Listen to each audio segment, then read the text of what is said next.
రోజా కొవ్వునే తిరుమల లడ్డులో వాడారు. ఎందుకంటే రోజా నా దృష్టిలో పందితో సమానం. జబర్దస్త్ ఆర్టిస్టులు అనగానే నవ్వించడం ఎంత కష్టమో తెలిసిన వ్యక్తులైతే గౌరవిస్తారు. ఆ నవ్వించడం ఏముందో లేరా అనుకునే వ్యక్తులైతే చులకనగా చూస్తుంటారు. చాలామంది నేను గమనించాను. అది అలా చులకనగా చూసేవాళ్ళు కూడా గౌరవంగా చూసేలా చేసింది మా జబర్దస్త్ వేణు అన్న, అది బలగం సినిమాతో. ఈరోజు ఈ సినిమా కూడా మాకు అలాంటి గౌరవాన్ని తెస్తుందని మేము మనస్ఫూర్తిగా కోరుకుంటున్నాను. ఎందుకంటే చాలా రోజుల తర్వాత మా రోజా గారిని చూస్తున్నాం. థ్యాంక్ యూ రోజా గారు, ఇలా కలవటం నిజంగా చాలా ఆనందంగా ఉంది.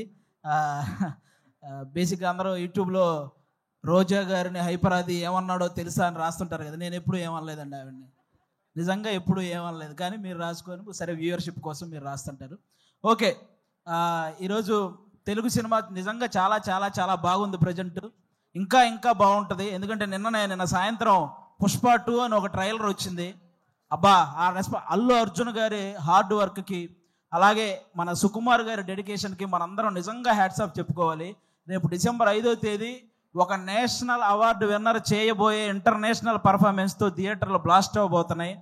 మళ్ళీ మన తెలుగు సినిమా వైభవం ఎప్పుడు అంటే, తెలుగు సినిమా ఈ మధ్యకాలంలో ఎంత గ్రోత్ అంటే, ఒక పక్క Oscar award, national award, Prabhas గారి కెరియర్లో 3,000 కోట్ల సినిమాలు, 100% స్ట్రైక్ రేట్తో పవన్ కళ్యాణ్ గారు పాన్ ఇండియా పొలిటీషియన్ అయిపోవడం, ఇవన్నీ కూడా అన్ని రకాలుగా కూడా మనం కూడా ఈ తెలుగు సినిమా ఇండస్ట్రీలో ఒక భాగం అవడం అనేది నిజంగా మన అదృష్టం.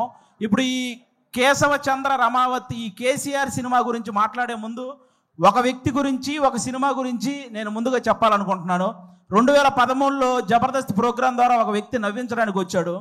ఆ నవ్వించే ప్రయత్నంలో చిన్న తప్పు జరగటం వల్ల అతన్ని ఫిలిం ఛాంబర్ దగ్గరికి పిలిచి కొంతమంది సారీ చెప్పినా సరే అతని మీద చెయ్యి చేసుకున్నారు.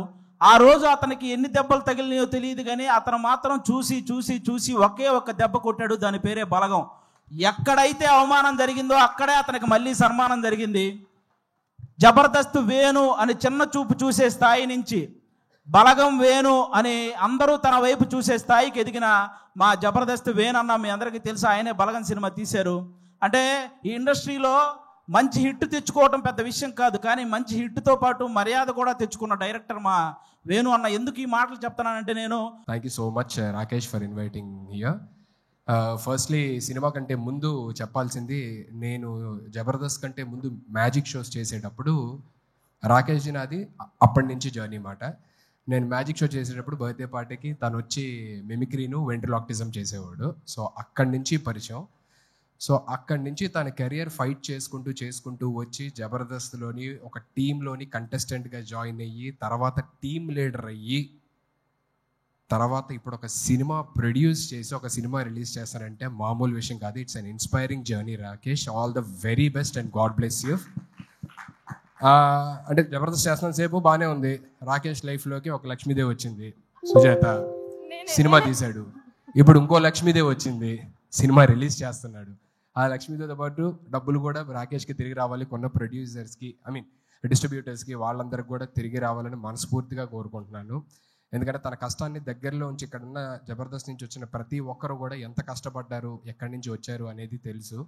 So I really look up to you Rakesh. Thank you so much once again for having me here and all the very best and God bless you to the whole team. రేపు సినిమాని థియేటర్స్లో తప్పకుండా చూసి నచ్చితే 10 మందికి చెప్తారని మనస్ఫూర్తిగా కోరుకుంటున్నాను. And once again thank you so much sir. ఏమైనా తప్పులు మాట్లాడుంటే క్షమించండి. Thank you so much. నా దృష్టిలో ఒక గాడిదని అనిపిస్తుంది, క్షమించండి. ఎందుకంటే మనిషా పశువా? రోజా కొవ్వునే తిరుమల లడ్డులో వాడారు. ఎందుకంటే రోజా నా దృష్టిలో పందితో సమానం. పంది కొవ్వునే లడ్డులో వాడారు. రోజా కొవ్వునే లడ్డులో వాడారు. అందుకే రోజా సంబరపడుతున్నట్టుంది. నేను ఉపయోగపడ్డాను, నేను కూడా తిరుమల లడ్డుకి ఉపయోగపడ్డాను, నా కొవ్వు తీసి పెట్టారంటుంది. నీ కొవ్వు జంతువైన రోజా కొవ్వు మిగతా అడ్డగోలుగా సంపాదించిన అడ్డగాడిదల కొవ్వు దేవుడు తగ్గించేస్తాడు. మీరే ఇబ్బంది పడక్కర్లేదు. రోజా గారి వీడియో కదా ఇది, రోజా గారే కదా, ఇవే కదా, ఇవిలాంటి ఇంకో రెండరమ్మా అంటున్నావు. ఈవిడే ఎక్కువ భూమికి భారం నాయనా. ప్రపంచంలో ఈవిలాంటి మనిషి బ్రహ్మదేవుడు కూడా పుట్టించలేదు. ఎందుకు చెప్పు? ఆయన భయపడుతుంటాడు. నన్ను ఏమన్నా తిరుమల దాకా వచ్చారు, పైన నా దగ్గరికి ఏమన్నా వస్తారని. అక్రమార్కురాలు, అమాయకురాలు అంటారు. అమ్మాయి అంట. నేను పంది పెంట పెడతా నీకు, కాస్ట్లీ పంది పెంట తిను, పంది పెంట జ్యూసు తాగు. అడ్డగాడిదా యాడ లాయరు నువ్వు, యాడ అడ్వకేటు నువ్వు నీ నుంచి ఎవడు ఇన్స్పిరేషన్ గా పొందాలి? ఇక్కడ హిందూ మత ధర్మాన్ని విరుద్ధంగా మాట్లాడతా ఈ విధంగా మాట్లాడతావా? ఒక మాట చెప్పండి, అది తప్పా కాదా అన్న? చెప్పన్నా, నిజంగా చెప్పండి. కొవ్వు పదార్థం కలుపుతావు, అది ఎక్కువ రేటు కదా అంటున్నాడు. నేను ఇంకోటి చెప్తాను, ఈ అడ్డగాడికి నేను విషం తెచ్చిస్తా నీకు, మంచి విషం, 10,000 రూపాయల విషం. అన్నంలో పోసుకొని తిను, అన్నంలో పోసుకొని తిను. 10,000 రూపాయల విషం తెస్తా. అది సావా, బతుక, చచ్చిపోతావా, మళ్ళీ తిరిగి బయటకు వస్తావా, నీకు అనవసరం. నీకేం కావాలంటే ఏదైనా తినే పదార్థం కాస్ట్లీ ప్రోడక్ట్ అయి ఉండాలి. నేను నీకు విష పదార్థం ఇస్తాను, నీకు అనవసరం. 5,000 రూపాయలు తాగి సావు. ఖచ్చితంగా రోజా ఇది పెట్టినప్పుడు తాగింది మా అమ్మ మీదొట్టు, నాకు తెలుసు కాబట్టి మీకు దండం పెడతా. రోజా ఇది పెట్టినప్పుడు తాగింది. ఎందుకంటే మనం చేసిన అక్రమాలు 164 సీట్లు కూటమికి ఇచ్చి ఓటమైనా ఎంత ధైర్యంగా ఇది పెట్టిందంటే దిక్కుమాల ముందు ఏదో తాగింది.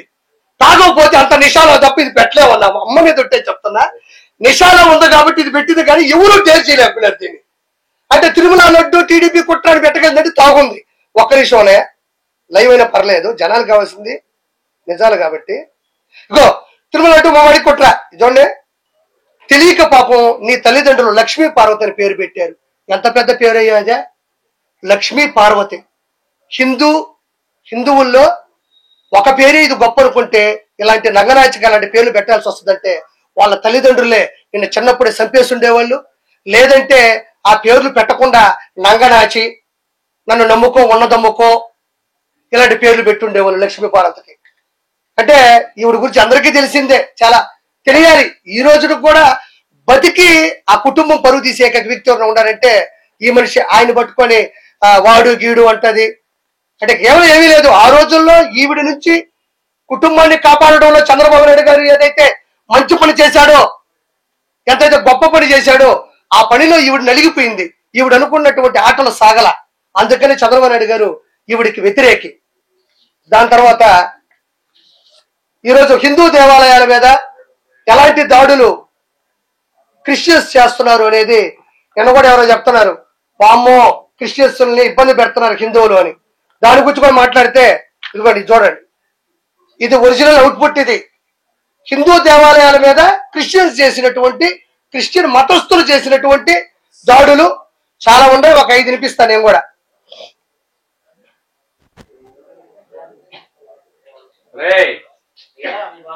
ఓకేనా, డన్.